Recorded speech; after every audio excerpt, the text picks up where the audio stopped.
You're back in the shop with me tonight, guys. This week on the channel, I want to make two super cool gifts for my two super cool gals, my wife and my daughter. They are a shining light in my life. They're always helping me, even though I'm a grumpy old man. So I want to make them something personalized from me to them, just to say thank you for being so awesome. So stick around. I'm Stoner Ericson from Ericson Design Company, and let's build something. Ta-da!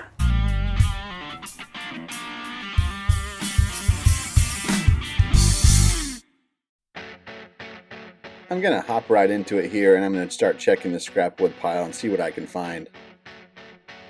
I don't know if you remember this, but this was the failed attempt at the second carve of the longboard that I did. It's a hard maple and two pieces of really nice walnut. So what I think I wanna do is I wanna make them a gift out of this piece of wood to reuse it. We'll pull out the planer on the flip top table. This is at 3/4 of an inch, and I want it to finish at 3/8 of an inch. As I started this thing going, it started actually to smoke.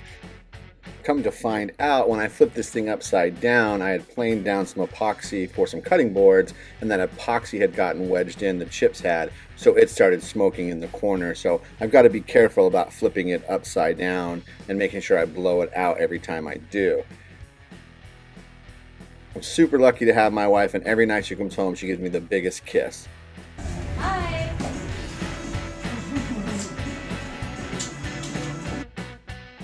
I've planed it down to my final thickness, which is 3/8 of an inch. I'm going to flip it back over, and I'm going to run it back over and set it in the corner. I use the sander so much that I want to get it right back in the same spot, and I want to make sure the dust collection's set up properly.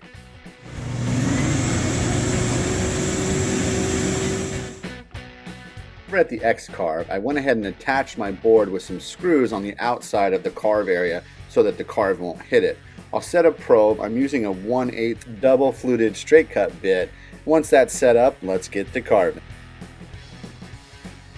If you like fun and creative videos like this, hit that subscribe button. Do it, and do it now. Plus, leave me a comment. I would love to hear your comments, and I'll totally comment back.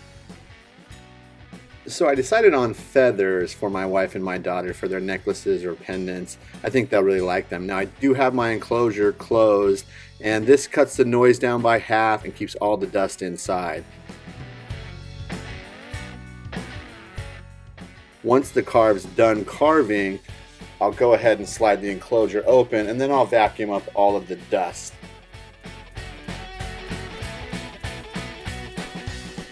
I'll then just remove all the screws that were holding the carve down and slowly pry it up from the tape that I used as a secondary measure to hold it down.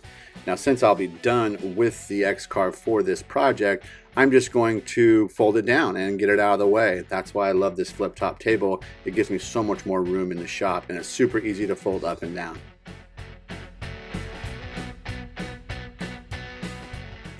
Over at the table saw, I'm just going to cut the piece down to about 4 inches. Now there is a lot of usable board left, so I can make more of these or different designs. Then I'll take it over to the chop saw and I'll cut them into individual pieces. Now I made these about 16 to 30 seconds shy of going through the material. And I did that so that I could take them to the actual oscillating sander and push the back up against them, and it'll sand it off, and the carve will come out really nice. And I won't have to fiddle with tabs and all of those kinds of things. That was just a little trick that I found to release all the insides and the outsides. It just makes it a little easier for me to do it that way.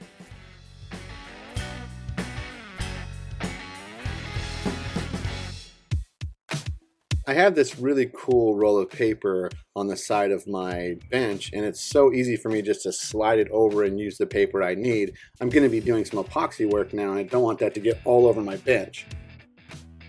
I'm going to take some Tyvek tape, and I'm going to tape these to the back of the Tyvek tape. The Tyvek tape actually makes a really tight seal so that epoxy won't leak out, and I can line this up like an assembly line to get it done. I'll get my epoxy started, and remember, always pour the hardener first and then the resin in second, and then mix it thoroughly for recommended, I think it's 3 to 5 minutes. Now I have some really cool glow-in-the-dark colors here, and I thought I'd add some of those and kind of bump it up a notch and make sure that it was like glow-in-the-dark and really cool. I don't know if they'll like it, but I think it's really cool. I'll mix those all and get them all ready and let them set up for just a minute before I pour them.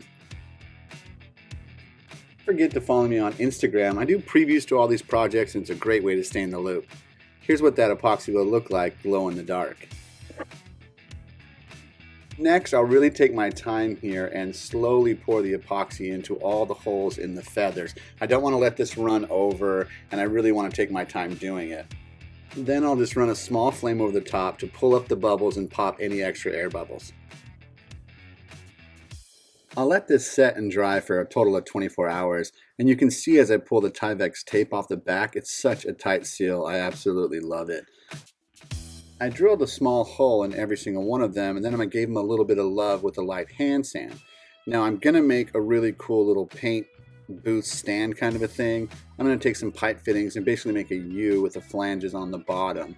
Then I'm going to take some old wire that I have, and I'm going to crimp it and wrap it around the top of the wire, bend it down kind of like an S and up, and then I'll run each one of the pendants through that wire, and that way I can get full coverage when I'm spraying this. Wind is blowing just a little bit around the shop, so they are kind of moving around a bit. That won't make a big difference. I'm going to spray these with clear lacquer, a fast setting 30-minute clear lacquer. What that's going to do is it's going to fill any of the scratches and make it super smooth and really nice to the touch. They came out so nice, and my wife and my daughter are going to freaking love them. If you want to see the creative ways I actually am going to finish these off, is going to be a pendant, a necklace, just check this other video out right here. And I'm Stoner Ericson from Ericson Design Company, and we built something. Ta-da!